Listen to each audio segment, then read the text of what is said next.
Kejawen, Animism and the environment. Welcome. Yes, welcome to you. Kejawen is very much influenced by animism. And I personally believe that everything God created, including the environment, the trees, the rocks, the mountains, the landscape, has a linked consciousness. Often people see this, that inanimate objects, animals, plants contain spirits. And that within the paranormal we will find angels or fairies, maybe, with the task of protecting the environment. And now, when I'm out in nature, I do attempt, and maybe not particularly effectively, but I do attempt to engage with the consciousness of animals, plants, and the landscape through, I guess, a form of telepathy. I mean, I would say I speak to them. Sometimes I do speak out loud, but it is really through telepathy. And despite the importance of the environment and animism to Kejawen, these are aspects which often aren't focused on those seeking to understand and know about Kejawen. So to a certain degree, this is to redress that. Indeed, the lower veils of Kejawen use magic, use natural objects intensively. Now, sometimes jinns are bound to these objects, especially when there's semi-precious stones within rings, but often the power within the object itself is simply revered. Now, having been a little dismissive of these lower veils, it's true that I use plants and herbs to heal people myself. Although I try and use traditional Javanese remedies, I also use Chinese. But I have to say, my remedies will often take weeks or months of consumption, whereas Parcano is an absolute master. He can identify the exact mix of plants that are needed, and often people are cured within just a few days. And I've found them in many cases to be every bit, if not more effective than Western medicines. Now, I'm not saying there aren't times when I myself and my family still fall back on Western medicine. So I'm not. Well, am I arguing that they should supplant Western? I think I probably am, but right now in this reality that we're living in, I do still fall back on Western medicine. I've got to admit it. The landscape.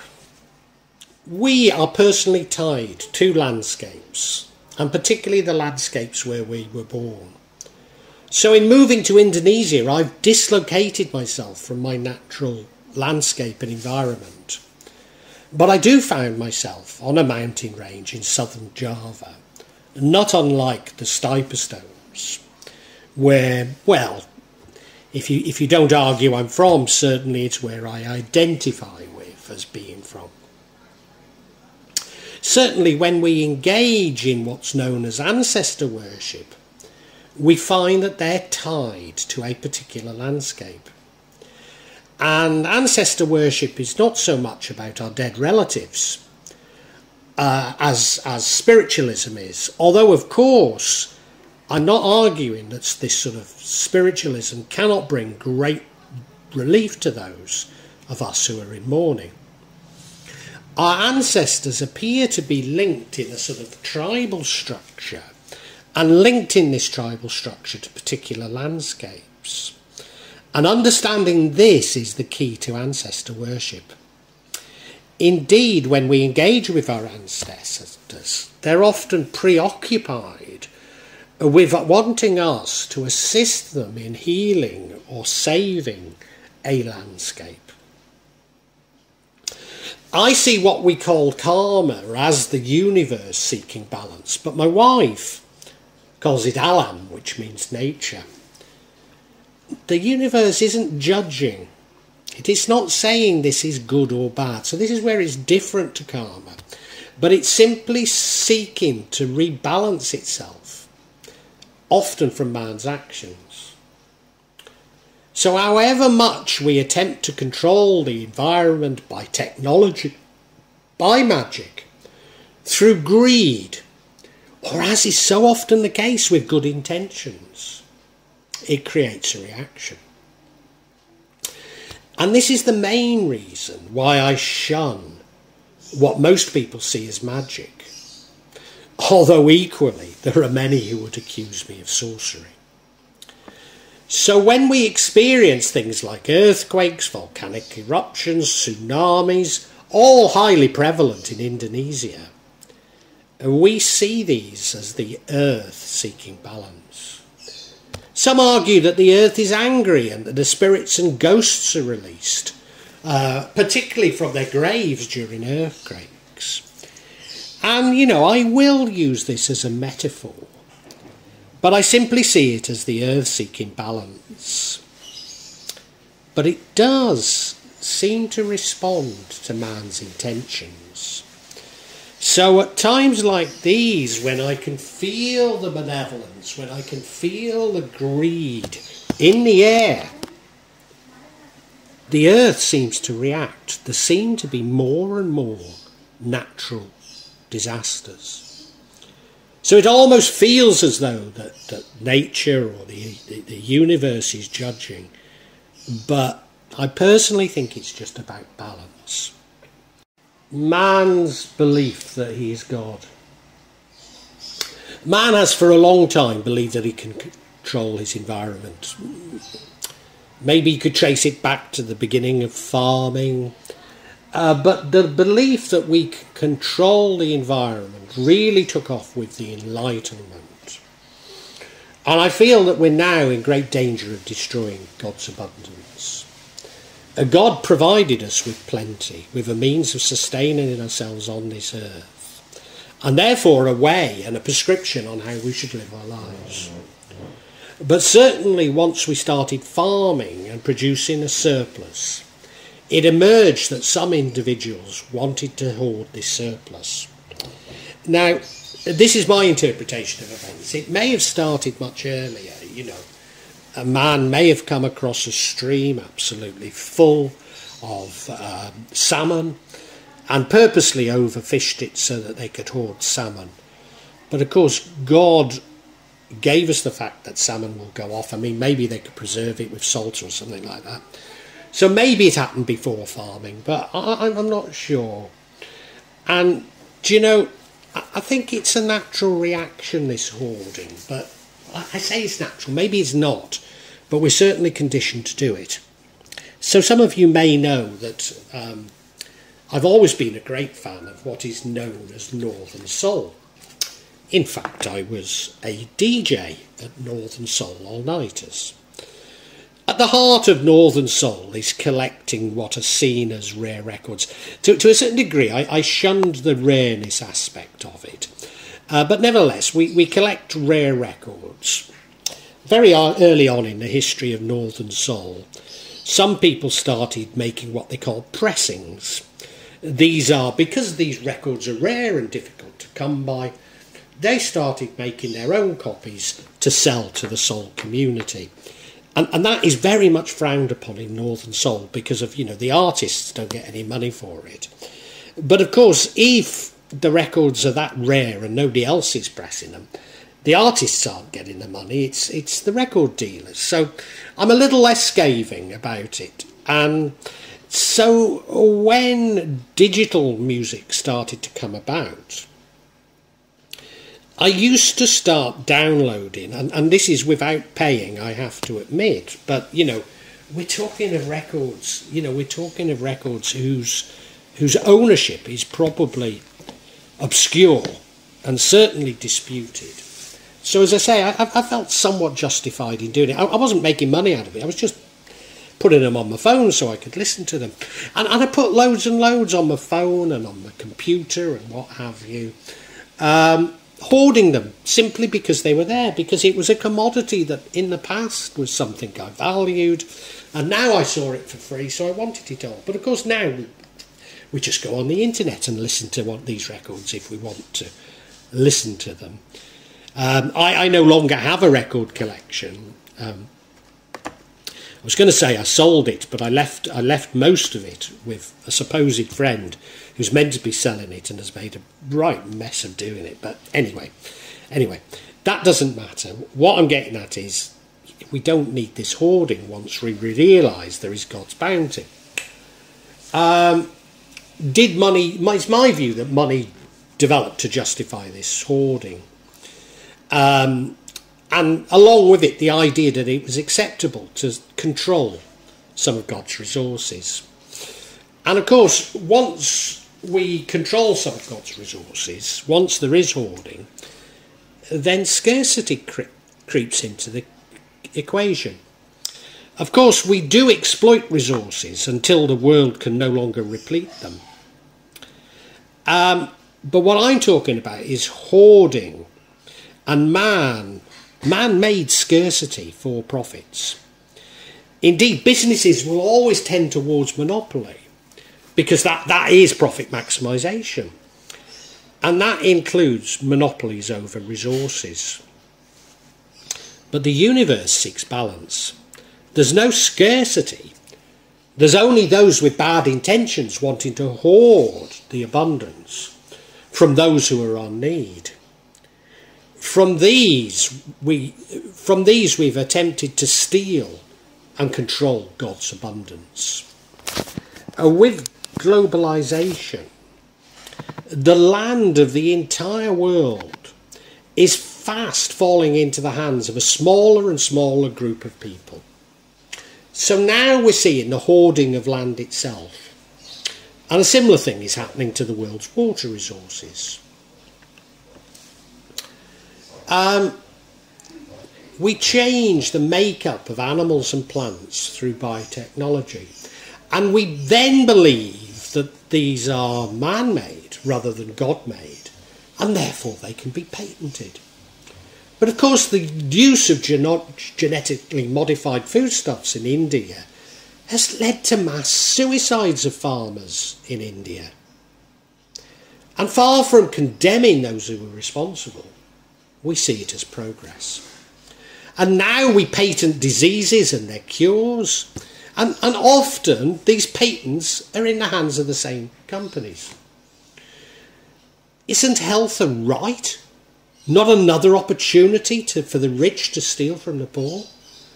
Indeed, we see health as being about the chemical reactions in our body and not the care which used to come within healthcare.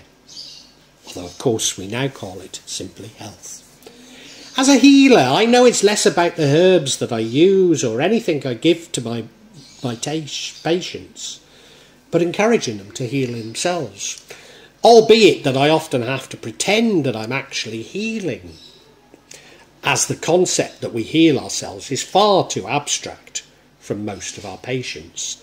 Now, you might bang on about placebo effects of what I'm doing, and I wouldn't disagree with you, but isn't Western medicine also a placebo effect? So what we're doing is we're patenting hegemony, we're patenting mind control and making profits out of it. And now we're busily creating multiverses so that man can be completely cut off from nature, and with it the ability to find God. These multiverses are shaped by the assumptions of scarcity, money and greed. So whilst real accumulation becomes virtual, we will become ever more narcissistic and greedy over things that don't even have any substance. At least you can touch a Lamborghini or Louis Vuitton luggage, however fetishised our society has now made them. Aren't we playing at God? This is what I call shirk, and it's the greatest sin within Kejawen. Environmentalism.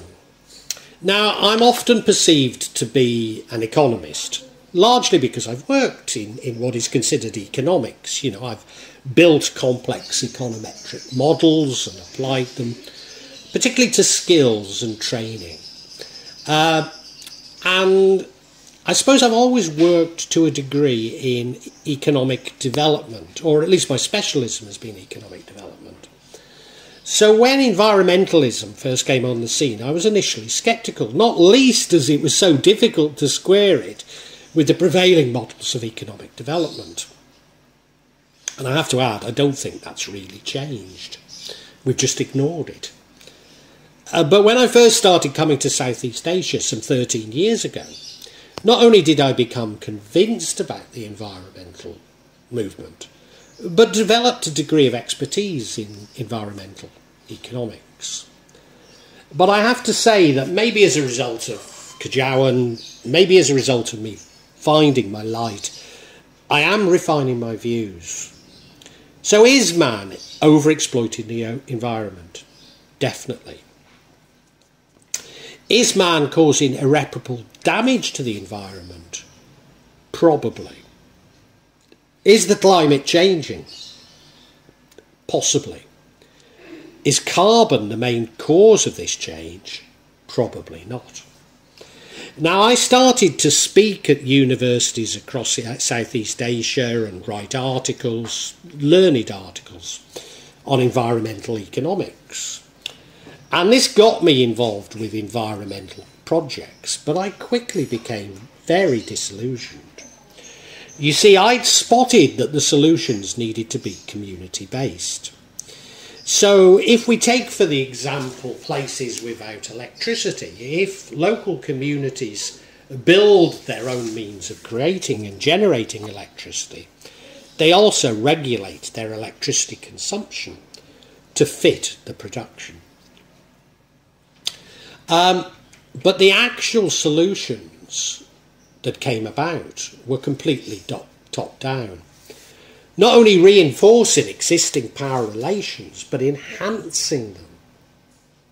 There are also so many dubious projects that I found resulting from carbon trading. Now, if you take the UK, a country blessed with so much coal, we allowed our mines to flood, losing the resource forever, but now burn biomass imported from the US, Canada, and indeed Latvia. And we're told that a new green economy will create a new economy and new jobs. But all I can see is the rich getting richer and the poor getting poorer. Recently, world leaders flew to Glasgow in private jets to discuss the environment. Is this really caring for the environment? Is it really? Certainly there are some technologies which are developing which may have a positive effect on the environment. But in the main, we've simply allowed the ownership of the Earth's resources to be concentrated in the hands of fewer and fewer companies, including its land. Nothing has been done to support community development of local environmental resources, which might be able to address some of this environmental imbalance that I speak of. Armageddon. In a previous vlog on eschatology, I argued that social media was capable of creating an Armageddon by turning us all into narcissists. But is there an environmental disaster around the corner? Maybe not, although as I've argued, the universe does seek balance. Are the large numbers of natural disasters we're aware of now because we are more aware of them, we're more aware of what is happening in the world? Is it due to climate change? Or could it be this balance that I speak of? But what I do know is that environmentalism is certainly putting more and more of God's resources into fewer and fewer hands. And when this happens, it always results in societal collapse. So what can we do? Well, maybe we can reject their trinkets, beginning with the multiverse. A very, very simple thing to do, but very difficult, would be to stop using handphones or smartphones. We can go into nature more. We can go into nature more often, and it will have a positive effect on us. believe me. You could even, you might think I'm mad, but you could even try speaking to animals, plants and landscapes as I do. If we can, why not grow some of our own food? Become active in your community. And instead of bartering or selling any surpluses you may create, why not simply share them? Through prayer and meditation, you can find out how you can help the environment. Maybe this is through speaking to animals, plants and objects as I do. You know, I remember growing up in the 1960s in England. Almost every home had a bird table where during the winter months when it snowed, people would put nuts or something on the table for the birds to eat because the snow would cover well, they could naturally forage. You don't see such things anymore. And you know, often the solutions are like this. They're quite simple and they're local, like unblocking drains and water channels. Yes, I know what we see going on is global, is massive. But do what we can. Do what we can, and if each of us do what we can change the world. Maybe your ancestors, the spirits of the landscape, or the fairies will tell you what needs doing. But above all, what I'm urging you to do is embrace a different relationship with nature and stop believing that you are God. I enjoyed this vlog and that, yeah, not only got something out of it, but provoked thoughts. I'm not here to push my beliefs, my thoughts on you. Only to open up your own thinking. Get you thinking about the world and life. When I started The Real Magic of Java, I believed that I'd only release them every month or maybe every 2 months. But now I find myself adding to this subsection once or twice a week. But please subscribe and hit the bell to get notifications for when I add new parts to this subsection. In part, the reason why I'm doing it more often is that the concept has moved from filming rituals and events that took place in Java to me also describing my beliefs and philosophy. And that does come in response to people expressing an interest in it. But of course, you know, me actually seeing rituals and events really doesn't happen so often. What I would say to you is that there's no attempt at subterfuge on my behalf. And when I do experience rituals, I will include them for you to see. And as I say, there's no way I'm trying to mislead you. And if I believe there is subterfuge, if I uncover it, I will point it out to you. I'm trying to be as honest as I can be. Now, please make comments, please ask questions, and I'll try to be as honest and open with you as I can be. Of course, there will be some of you who disagree with me, particularly when I talk in terms of my own beliefs, my own feelings. And, you know, you're welcome to alternative feelings, and we can agree to disagree. Sometimes I find that people on YouTube can be unnecessarily attacking and aggressive, and at times I don't restrain myself enough, and I apologise, but it's not my intention to put anybody down, you know. I know what I talk about can be emotive, and it can be challenging to your beliefs. But, you know, I'd love to enter an open discussion, a heartfelt discussion. But unfortunately, I often come across things that are, especially when people quote the scriptures to me, I've just no idea where it takes us, you know. Because I'm speaking from the heart, you know. I mean, you know, sorry, if you want to quote the scriptures at me, do so, but it doesn't have much impact on me, you know. I personally have no desire to impose my feelings on you, and I suppose when people try to do it to me, it washes off, All I'm trying to do is I'm trying to share my feelings with you, and I'd love an open discussion on feelings. I really would love it, and sorry if I don't always react as best I should. I try and cure this in myself, but I think this is part of the sort of narcissism of social media that I talk about so much in this subsection. So look, if you've enjoyed it, I really urge you to listen to other sections on this channel, particularly the 4 audio books that I've uploaded onto this channel. Yes, they are in a novel format. They are novels, but they go into much greater depth of my thoughts and feelings. Now, what I would say to you is these are sequential. So my thoughts and feelings develop as we go through each chapter and each book. So it does begin with 1.1, the Chinese cemetery. But, hey, it's up to you. Feel free to dip in as you wish, as you want.